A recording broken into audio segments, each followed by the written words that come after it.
నమస్తే. ఎన్నో ముఖ్యమైన అంశాలు, అలాగే ఎన్నో ధర్మ సందేహాలు, ముఖ్యంగా మాస ఫలితాలు. ఈ విషయాల్లో మనందరికీ సుపరిచితులు. చాలా వీడియోస్ ఆల్రెడీ మన ఛానల్‌లో చేసున్నాం.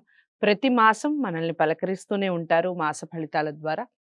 ఇక ఈ ఆగస్టు మాసానికి సంబంధించి మాస ఫలితాలు వివరించటానికి మేషరాశి మొదలు మీనరాశి వరకు ఏ విధంగా ఉంది, ఎలాంటి పరిహారాలు చేసుకోవాలి, ఈ విషయాలన్నీ వివరిస్తారు. ఏ వీడియో కూడా ఎక్కడ స్కిప్ చేయకుండా చూడండి. నాతో పాటు ఉన్నారు ప్రముఖ జ్యోతిష్య, వాస్తు నిపుణులు బ్రహ్మశ్రీ డాక్టర్ నాయకంటి మల్లికార్జున శర్మ గారు. మొట్టమొదటిగా మేషరాశితో మొదలు పెడదాం. ప్రతి రాశి కూడా మీకు ఎలా అనిపించింది, మీరు ఎంతవరకు ఫాలో అవుతున్నారు, ఈ విషయాలన్నీ కామెంట్ బాక్స్లో తెలియచేస్తూ, గురువు గారిని కలవాలి అనుకుంటే స్క్రీన్ మీద కనపడే నెంబర్కి కాల్ చేయండి. నమస్కారం గురువు. నమస్కారం. గురుగారికి తదుపరి రాశి మకర రాశి. మకర రాశి వారికి ఏ విధంగా ఉందండి ఆగస్టు మాసం? తప్పకుండా. ఓం శ్రీ గురుభ్యో నమః. మకర రాశి వాళ్ళకి ఆగస్టు మాసంలో పంచమ స్థానంలో గురువు కుజుడు యొక్క సంచారం, ద్వితీయ స్థానంలో శని, తృతీయ స్థానం రాహు. ఈ మకర రాశి వాళ్ళకి ముఖ్యంగా సప్తమ అష్టమాల్లో రవి సంచారం, అష్టమ స్థానంలో బుధ శుక్రులు, నవమ స్థానంలో భాగ్యంలో కేతు యొక్క సంచారం. ఇది ఉమ్, గ్రహస్థితి. ఉమ్, ఆగస్టు మాసంలో ముఖ్యంగా ఈ మకర రాశి వాళ్ళకి పంచమ స్థానంలో గురువు వల్ల సంతానం ద్వారా శుభవార్తలు వినటం, ఉమ్, సంతానాన్ని దగ్గరగా తీసుకోవటం, ఉమ్, ఆ సంతానం ద్వారా వచ్చే ఫలితాలన్నీ కూడా తల్లిదండ్రులు అనుభవించటం. అంటే సంతానం ద్వారా శుభవార్తలు, వాళ్ళ యొక్క పెళ్ళిళ్ళు జరిగే అవకాశాలు, ఉమ్, మళ్ళీ సంతానం లేని వ్యక్తులకి ఇన్ఫెర్టిలిటీ ఇష్యూస్ అంటారు. ఉమ్, సంతానం లేని వాళ్ళకి సంతానం కలిగే అవకాశాలు, వివాహాది శుభ కార్యక్రమాలు సక్సెస్ కావటం, ఉమ్, శుభ కార్యక్రమాల నిర్మాణం, యజ్ఞయాగాదులు, తీర్థయాత్రలు తిరిగే అవకాశాలు ఎక్కువగా ఉంటాయి. ఓకే. అంటే ఉద్యోగస్తులకు ప్రమోషన్లు, భాగస్వామ్య వ్యాపారం బాగా కలిసి వచ్చే అవకాశం ఉంటుంది. వ్యాపార విస్తరణ చేసే అవకాశాలు కూడా ఎక్కువ ఉంటాయి. ఓకే. అంటే ఒక చోట నుంచి ఒక చోటకి ఎక్స్పాండ్ చేస్తూ ఉంటారు. ఉమ్, అలాంటివి కూడా జరిగే అవకాశాలు ఉంటాయి. ఉమ్, అలాంటి ఎక్స్పాండ్ చేయటం, విస్తరణ చేయటం, రకరకాల వ్యాపారాలు చేయాలని అనేక మార్గాల్లో ఆదాయం కలగాలని అన్వేషిస్తుంటారు వీళ్ళు. ఉమ్, అంటే ఏ రకంగా మనకు ఆదాయం అనేది పెరుగుతుంది, డెవలప్మెంట్ అనేది ఎలా జరుగుతుంది అనేది ఆలోచన చేస్తుంటారు. ఉమ్, దానితో పాటు వీళ్ళకి ఇంకా మిగతా గ్రహాల యొక్క ప్రభావాన్ని మనం చూసుకునేటట్టయితే శుక్రగ్రహం అష్టమంలో శుక్రుడు వల్ల స్థిరాస్తుల వృద్ధి, ఉమ్, ఉన్న స్థిరాస్తులను వృద్ధి చేస్తారు. స్త్రీ సౌఖ్యం, ఉమ్, అలానే ధనప్రాప్తి, కీర్తి లాభం, ఉమ్, బంధుమిత్రులతో సాంగత్యము, ఉమ్, మానసికంగా ఒత్తిడి, ఉమ్, మానసికంగా కొంత ఒత్తిడి ఉంటుంది వాళ్ళకి. ఉమ్, దాంతోపాటు సుఖము, విజయప్రాప్తి, ఉమ్, అనారోగ్యం పట్ల శ్రద్ధ. ఉమ్, అంటే ఆ అనారోగ్యం పట్ల శ్రద్ధ అంటే ఆరోగ్యం పట్ల శ్రద్ధ చూపించాలని అర్థం. ఉమ్, అలానే ఐశ్వర్య ప్రాప్తి, ఉమ్, బంధువృద్ధి, ఉమ్, కీర్తి, ధనలాభం, మనోవాంఛ ఫలసిద్ధిరస్తు. ఉమ్. అంటే వాళ్ళు అనుకున్న కోరికలన్నీ కూడా నెరవేరడం ఖచ్చితంగా అవుతాయి. ఖచ్చితంగా. ఉమ్, వేడి ఆహారాన్ని తీసుకోవాలి. కొద్ది గ్యాస్ట్రిక్ సంబంధించిన సమస్యలు వచ్చే అవకాశాలు ఒకటి ఉంటాయి. ఉమ్, గైనకు సంబంధించిన విషయాలు కూడా ఉంటాయి. ఉమ్, అలానే భార్య, పుత్రులు, బంధువుల వల్ల కూడా కొంత విభేదాలు రాకుండా చూసుకోవాలి. ఉమ్, ఉమ్, మధ్యవర్తిత్వం అనేది పనికిరాదు. ఎవరి ఉమ్, మధ్యలో అయినా సరే వీళ్ళు వెళ్ళకూడదు. ఉమ్, వెళ్తే వీళ్ళకి ఆపదలు వచ్చే అవకాశాలు ఉంటాయి. ఓకే. కళత్ర సమస్య అంటారు. కళత్ర సమస్య అంటే భార్యకి ఆరోగ్యపరంగా అనుకూలంగా ఉండలేకపోవటం, అలానే భర్తకి అనుకూలంగా లేకపోవటం అనేది నెలాఖరులో జరుగుతుంది ఇది. ఉమ్, ఉమ్, మొదటి 3 వారాల్లో అనుకూలంగా ఉంటుంది ఆరోగ్యం. ఓకే. తర్వాత లాస్ట్ వీక్‌లోనే జాగ్రత్త ఉండాలి. ఓకే. శత్రు వృద్ధి, శత్రువులు ఉమ్, కొంత పెరిగే అవకాశాలుంటాయి. ఉమ్, కనపడిన వాళ్ళు కనపడిచ్చే వ్యక్తులు.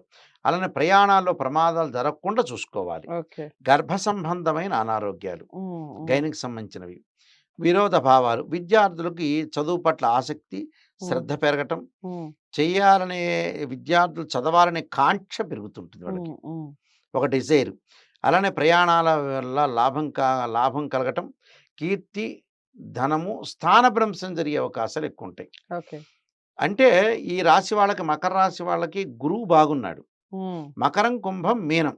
మీనంలో రాహు ఉన్నాడు. రాహు వల్ల విదేశాలకు వెళ్ళటం, దూర ప్రాంతాలకు వెళ్ళటం, వేరే వేరే చోట్ల చదువుకోవటం. ఉమ్, విద్యార్థులకి అమెరికా లాంటి కంట్రీస్‌లో మంచి విశ్వవిద్యాలయంలో సీటొచ్చే అవకాశాలు ఎక్కువుంటాయి. ఓకే. అంటే ఎక్కడో కూడా బాగా గుర్తింపు కలిగే అవకాశాలు. అంటే గుర్తింపు అంటే కాలం మారిపోతుంటుంది. కాలంలో ఉమ్, రకరకాలుగా ఇప్పుడు విద్యార్థులు కూడా ఫారిన్ కంట్రీస్‌కి వెళ్ళటం, అక్కడ విద్యను చూసుకోవటం. ఉమ్, ఉమ్, ఎప్పుడూ కాలం అనేది ఒకే రకంగా ఉండదు గదా! ఉమ్, ఉమ్, ఇప్పుడు అమెరికా మీద లండన్‌లోనే ఎక్కడో చదువుకోవాలనుకునేవాళ్ళు. అలాంటి కాంక్ష పెరుగుతూ ఉంటుంది. ఒక్కొక్క ఊర్లకి ఒక్కొక్క సంవత్సరం గాని, ఒక్కొక్క 10 ఇయర్స్‌లో కొన్ని మారుతుంటది. అవును. మనం ఒకప్పుడు గుంటూరు నగరం ఉండేది. హ్మ్. Education capital city. హ్మ్. తర్వాత రోజుల్లో ఎడ్యుకేషన్ హబ్ ఉన్నది అదివరకు రోజుల్లో. తర్వాత అన్ని రకాల అన్ని ఊర్లలో విస్తరణ వచ్చేసింది. అయిపోయింది. అవును. అందరూ తెలివిగల్లోళ్ళయ్యారు గాబట్టి. హ్మ్. అన్ని ప్రాంతాల వాళ్ళు తెలివిగలయ్యారు. ఓకే. అలానే ఎడ్యుకేషన్ పరంగా ఫారిన్ కంట్రీస్‌కి వెళ్ళే అవకాశాలుంటాయి.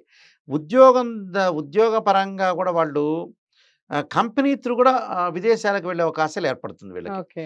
అంటే రాహువు వల్ల చాలా మంచి బలం కలిగే అవకాశాలు ఎక్కువుంటాయి. హ్మ్. హ్మ్. కానీ ద్వితీయ స్థానంలో శని సంచారం వల్ల జన్మస్థానం మీద పడే అవకాశాలుంటాయి కాబట్టి, ఆరోగ్యపరంగా మాత్రం వీడు జాగ్రత్త ఉండాలి. హ్మ్. ఈ ఆగస్టు మాసం. అంటే ఇబ్బందులు భయపడాల్సిన పని లేదు కానీ, మన శ్రద్ధ అనేది మనం చేసుకొని ముందుకు వెళ్ళటం అనేది మంచిది గదా! రైట్. హ్మ్. అలానే ఈ గ్రహాల యొక్క ఫలితం వల్ల కొన్ని కొన్ని సుఫలితాలు జరిగే అవకాశాలు ఎక్కువుంటాయి. హ్మ్. దాంతో పాటు అష్టమంలో బుధుడు. అష్టమంలో బుధుటం వల్ల ఎవ్వరిని నమ్మకూడదిక్కడ. హ్మ్. వ్యాపారం కింద అతని కింద అసిస్టెంట్సు, గుమస్తాలంటారు గదా! వాళ్ళని కూడా తొందరపడి నమ్మకూడదు. ఓకే. అంటే డబ్బును కాజేసే అవకాశాలు ఎక్కువున్నాయి ఇక్కడ. హ్మ్. హ్మ్. అంటే డబ్బు ద్వారా డబ్బు తొందరగా చేజార్చుకోకూడదు ఈ రాశి వాళ్ళు. హ్మ్. చేజార్చుకుంటే వ్యాపారం పరంగా ఉండేవాళ్ళు చేజార్చుకుంటే మళ్ళీ వచ్చే అవకాశాలు తక్కువున్నాయి. ఓకే. కాబట్టి వివాహ ప్రయత్నాలు సఫలీకృతమవుతాయి. విదేశాలకు వెళ్ళే అవకాశాలుంటాయి. కొన్ని పనులైతే మంచిగుంటాయి గానీ, మోసం జరగకుండా ఆరోగ్య విషయంలో మటుకు దంపతుల మధ్యలో ఆరోగ్యపరంగా ఉండాలి. దంపతులు గొడవలు పడకుండా ఉండటం మంచిది. ఓకే. ఇలాంటి విషయాల్లో మటుకు కొంత శ్రద్ధ చూపించుకొని ముందుకెళ్తే చాలు. కోర్టు సమస్యల మటుకు పెండింగ్‌లో ఉండే అవకాశాలు ఎక్కువుంటాయి. ఓకే. దీనికి కొన్ని పరిహారాలు చేసుకొని ముందుకు వెళ్ళాలి. ఓకే. మకర రాశి వారు ఎలాంటి పరిహారాలు చేసుకోవాలి గురువుగారు? శ్రీ త్రిపుర సుందరీ దేవి స్తోత్ర పారణం చేయాలి. హ్మ్. కార్తవీర్యార్జున యొక్క గాయత్రి మంత్రాన్ని ఉచ్చరించాలి. హ్మ్. అలానే కుజుడు యొక్క ఆరాధన. హ్మ్. సుబ్రహ్మణ్య స్వామి అష్టకము.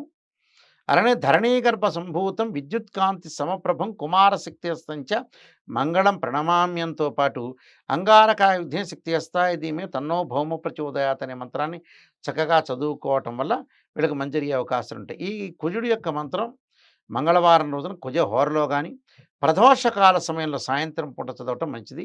ఈ త్రిపుర సుందరి స్తోత్ర పారాయణాన్ని ప్రాతకాలంలో కానీ ప్రదోష కాలంలో కూడా చదివి అమ్మవారి యొక్క ఆరాధన చేయటం వల్ల సత్ఫలితాలు జరిగే అవకాశం ఖచ్చితంగా ఉంటుంది. హ్మ్. చాలా చక్కగా వివరించారు. అదండి మకర రాశి వారికి మాసమంతా బావుంది.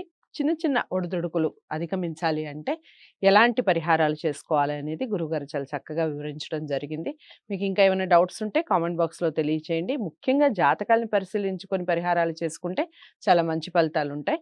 జాతకాలను పరిశీలించుకోవాలి అనుకుంటే, మీ జాతకాలు చూపించుకోవాలి అనుకుంటే స్క్రీన్ మీద కనపడే నంబర్‌కి కాల్ చేయండి. వీడియోని లైక్ చేసి షేర్ చేయండి. ఛానెల్‌ని సబ్స్క్రైబ్ చేసుకోండి. తదుపరి రాశితో మళ్ళీ కలుస్తాను. నమస్తే.